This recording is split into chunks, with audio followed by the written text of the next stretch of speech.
I'll start with Mr. Bennett, and then we'll try to work on down so everybody can get there. Is it standard practice to delete files off a server after an election, Mr. Bennett? I hope not. So, Mr. Gates, will you agree with that? I would say that it is appropriate to maintain files, and that's exactly what we did. We deleted the deleted files that have been discussed. They were archived.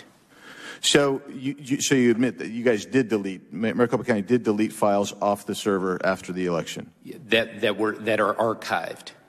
Yeah, and so when you released these servers and this information to the auditors to begin with, they didn't have access to those archived files at first. Is that fair to say? They did not subpoena those. That's correct. Okay, so you didn't feel obligated to turn that over then to them? We responded to the subpoena. Okay. Mr. Bennett, your response to that?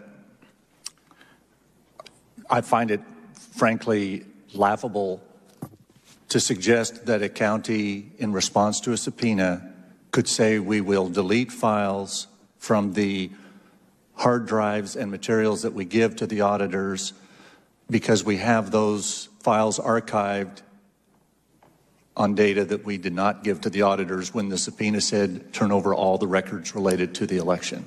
Yeah, see, that's the way I read the subpoena. It was more broadly than the county read it, for sure.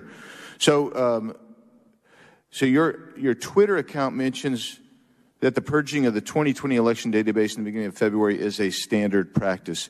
Can you please confirm for me that that's what you do for all elections, after all elections that you do that? I cannot confirm that for you today, but we can certainly get you that answer, Congressman. Thank you. Mr. Chairman, can you confirm that today or not?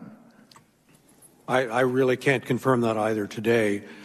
I just know that because there is limited space on these servers, when you have to run another election, then you have to make room for the additional election data.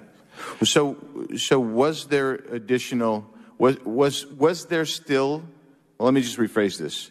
If that is the standard practice, which is kind of, I don't think you guys are saying that you know for sure, but the chairman just intimated that that's the case.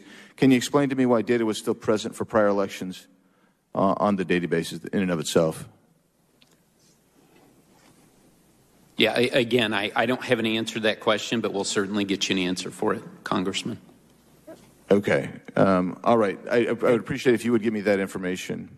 And I do think that it's important that our recorder has suggested that he will be answering every question in a timely fashion. That's the same recorder that campaigned that Adrian Fontes was incompetent and called him a criminal. And he was the guy that was running the 2020 election, and you actually hired someone to oversee Mr. Fontes because you guys didn't trust Mr. Fontes as well. Is that the same guy? Is that the same Stephen Richard? Yeah, I wouldn't put it that way exactly. But what we did was we did have statutory and boards, as you know, Congressman, boards of supervisors have responsibility for election day operations, yep. And we took that back so that we would have 4 Republicans and 2 Democrats overseeing the 2020 election. We thought, you know, the Democrats really can't have it both ways, can they? I mean, really, can they have it both ways? You cannot say that the audit showed the integrity of the election, while at the same time claiming that the mere fact of an audit in and of itself is a threat existentially to our democracy. You can't do that. It's a fallacious, logical inconsistency. If, as you claim, by the way, a claim I dispute, that the election was fair and properly conducted, a complete forensic audit ought to demonstrate that, which is what you assert. That's what you are asserting here today.